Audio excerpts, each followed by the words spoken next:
Ya, pemirsa, kita beralih ke Banda Aceh. Mantan Kepala Dinas Perindustrian dan juga Perdagangan Aceh berinisial S ditetapkan sebagai tersangka kasus korupsi penyelewengan kas sebesar 900 juta rupiah di instansi tersebut pada 2015 silam.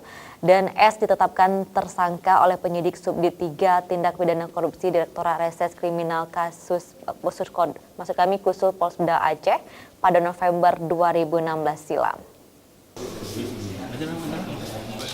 Penetapan S sebagai tersangka tindak pidana korupsi disampaikan di Reskrim Polda Aceh, Kombes Pol Erwin Zatma melalui Kasubdit 3 Tipikor AKBP Andrianto Argamuda dalam siaran persnya di Mapolda Aceh, Rabu.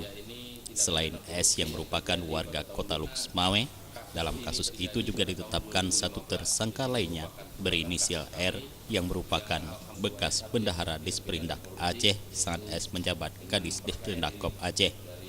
Menurut Adrianto, tindak pidana korupsi yang dilakukan kedua mantan pejabat itu adalah penyelewengan pengelolaan dan pengeluaran anggaran kas Disperindak Aceh pada tahun 2015.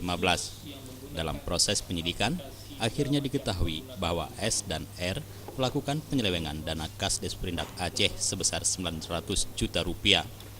Menurut Adrianto, uang yang seharusnya dialokasikan untuk kepentingan instansi, tapi justru digunakan oleh kedua tersangka untuk kepentingan pribadi mereka.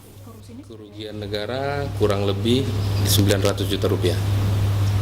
Oke, jadi tindak lanjutnya setelah ini apa, Pak? Tindak lanjutnya setelah ini kita melaksanakan tahap 2 dan menunggu hasil dari penuntutan untuk dilaksanakan sidang.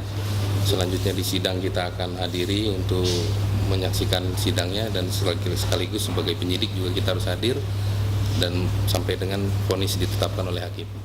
Dari kedua tersangka, polisi berhasil menyita sejumlah barang bukti, yakni sertifikat tanah beserta bangunan di atasnya, serta uang 60 juta rupiah. Atas perbuatannya itu, kedua tersangka diancam dengan hukuman di atas 5 tahun penjara karena dibidik dengan pasal 2 ayat Undang-Undang Nomor 31 Tahun 1999 tentang pemberantasan tindak pidana korupsi. Tim Liputan Aceh TV.